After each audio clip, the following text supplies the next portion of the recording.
Salut, salut chers Ivoiriens, c'est votre frère Seydine Defila, je suis de retour encore. Oui, Laurent Gbagbo a été radié de la liste électorale.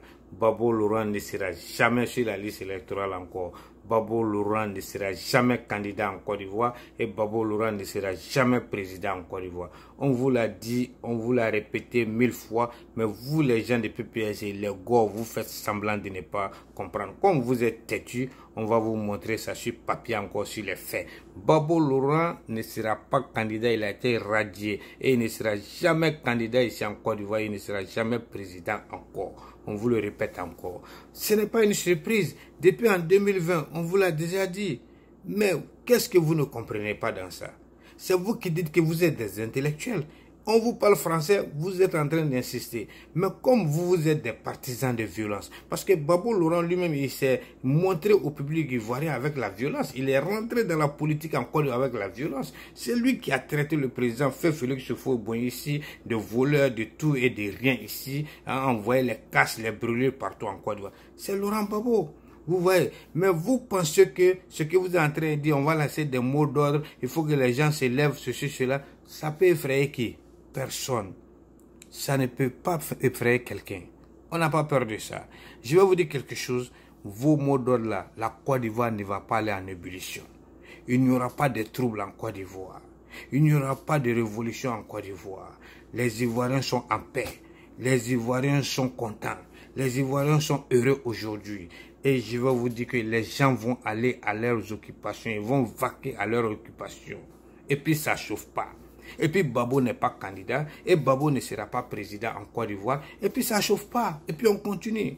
Vous là, vous pensez que la Côte d'Ivoire là vous appartient. Vous là, vous pensez que le centre de gravité de la Côte d'Ivoire là tourne autour de Laurent Gbagbo. Mais je pense que ça ne va pas chez vous. On dirait que c'est des gens qui ont oublié leur cerveau à l'hôpital le jour de leur naissance. On vous parle, vous ne comprenez pas. Vous là, vous ne comprenez pas. Vous pensez que la Côte d'Ivoire vous appartient.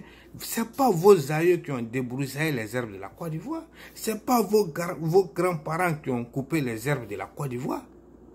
Quand on se lève ici, il n'est pas ivoirien. Quand on se lève ici, voilà ceci, cela. Mais vous vous prenez pour qui? De la manière là, vous traitez les autres là d'étrangers là. C'est comme ça, nous aussi, on peut vous traiter d'étrangers. De la manière là, vous pensez que le président Ouattara n'est pas ivoirien. C'est de cette manière là, c'est de cette même manière là, nous on pense que Laurent Gbagbo n'est pas ivoirien. De la manière là, vous dites que le président Ouattara est burkinabé là. C'est de cette même manière là, nous on dit que votre Gbagbo là, il est malien, maraca. Voilà. Donc, aujourd'hui, quand ça ne vous arrange pas, les gens sont des étrangers. Vous dites qu'il a frappé, il dit qu'il va frapper ce pouvoir moribond, ça va tomber, blablabla. Mais c'était le discours du Front républicain. Laurent Gbagbo faisait partie de cela. C'est Laurent Gbagbo qui était en train de se battre avec Bédié. Tant que le président Ouattara n'est pas candidat, que lui ne sera pas candidat. Ça, c'était le Front républicain. Donc, à ce moment-là, le président Ouattara n'était pas étranger. Hein, parce que c'est le président Ouattara qui finançait. Et que vous traitez les djoulas d'étrangers. C'est les djoulas qui finançaient aussi Laurent Gbagbo.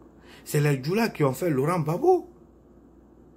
Et vous, des ingrats comme ça aujourd'hui, vous allez traiter ces djoulas de saleté, d'étrangers, de cela. Vous avez la mémoire courte, hein? Mais allez-y demander à votre Gbagbo, il vous le dira. Ok? Voilà. Des gens comme ça, des caméléons. Quand vous étiez en train de prendre les 20 milliards, le président Blaise Compaoré, pendant plus de 10 ans, là, les Burkinabés n'étaient pas des étrangers aussi. Hein? Vous là, vous êtes des caméléons. Vous là, vous êtes des hypocrites. Voilà, vous dites que vous voulez la réconciliation. Vous n'êtes pas partisan de la réconciliation. Vous dites que vous allez lancer des mots pour semer des troubles en Côte d'Ivoire. Mais tenter, c'est regretter. Si vous là, il n'y aura pas de troubles en Côte d'Ivoire. Vous sortez là, vous allez nous trouver sur votre chemin. Personne n'a peur de vous. La Côte d'Ivoire là, c'est pour tous les Ivoiriens. Ok? La Côte d'Ivoire là, c'est un pays mixte. Le monde évolue. La mondialisation, le flux et le flux. Hein? Le flux et le reflux. Ok? C'est ça le monde aujourd'hui. Mais comme vous êtes des gens, des ignares, vous ne pensez qu'à vous-même. Je pense qu'aujourd'hui, les gens de GPS, de Soro Guillaume, les soulets de Paris sont en train de prendre cette affaire, la radiation de Laurent Gbagbo, charger ça sur leur tête. Mais j'ai honte. Ils me font honte, les soulets de Paris. C'est le même Soro Guillaume qui a traité Gbagbo Laurent ici, hein, de dictateur, d'assassin, qu'il doit être à la CPI. Mais on comprend aujourd'hui que Babo Laurent et Soro Guillaume, qui s'assemblent, se ressemblent. Et Soro Guillaume, c'est le pire produit du FPI. C'est Babo Laurent qui a fabriqué Soro Guillaume. Donc ça ne nous étonne pas. Mais je pense que vous pensez que les gens de PPACI là vous aiment. Les gens de PPACI, les gars là n'aiment personne. Ceux-là, c'est des xénophobes. Les gars là, c'est des racistes, c'est des tribalistes, c'est des aigris. Ceux-là, je vais vous le dire, les sous les départ, ils ne vous aiment pas.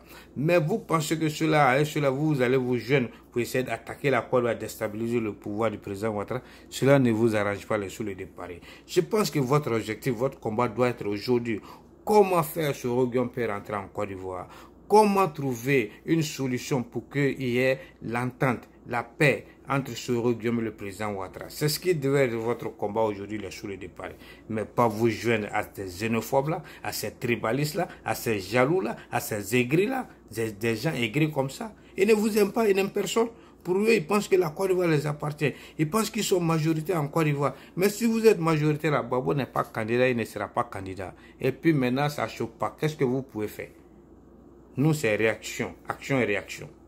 Voilà, on va vous le dire ça aujourd'hui.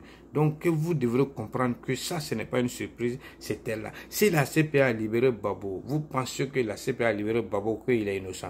En Côte d'Ivoire, là, il est condamné. C'est un voleur. Il a pillé ici, en Côte d'Ivoire. Il y a eu des morts. C'est son refus, là. Hein, le fait de s'accrocher au pouvoir, là, qui a causé ces morts-là. Voilà, on va vous le dire, c'est la vérité.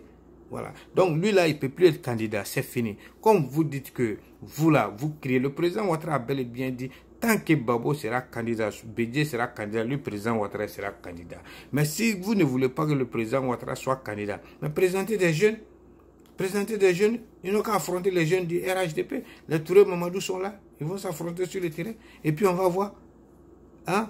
Mais comme là, vous n'avez personne, des gens incapables au sein du PPACI, c'est pourquoi vous criez, trop parler là, ça donne d'agbe.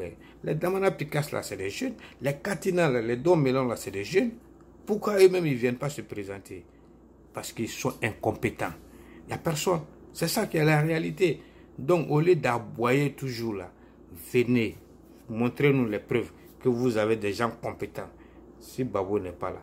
Donc, Babo là, le centre de gravité de la Côte d'Ivoire ne tourne pas autour de Babo. Ce n'est pas Babo qui a fait la Côte d'Ivoire. Okay? Et Babo ne peut pas freiner la vie et l'évolution de la Côte d'Ivoire. Donc, sans Babo, là, la Côte d'Ivoire va continuer. Okay? Que sans Babo, là, qu'il n'y aura pas de réconciliation. Il y aura bel et bien réconciliation. Feu Félix Houphouët-Boigny qui a donné l'indépendance à la Côte d'Ivoire est en train de marcher sans Houphouët. La Côte d'Ivoire est en train de vivre aujourd'hui sans Houphouët. Donc, ce n'est pas Babo qui peut freiner l'évolution ou bien la vie de la Côte d'Ivoire. Babo ne représente rien et Babo n'est rien. Voilà, c'est un être humain, c'est tout. C'est ça qui est la réalité. Donc, il n'est pas candidat aujourd'hui, il n'est pas candidat demain, et puis ça ne choque pas. Et puis c'est terminé. Voilà, on vous le répète encore. Et vous ne pouvez rien faire. C'est votre coalition qui est grosse, il n'y a rien en bas. Ok? Voilà. Donc, c'était ça. Voilà que je voulais vous dire, vous les gars, comprenez bien que c'est terminé pour Babo. Et puis ça ne choque pas. Et vous ne pouvez rien faire. Voilà, on vous attend. Peace out.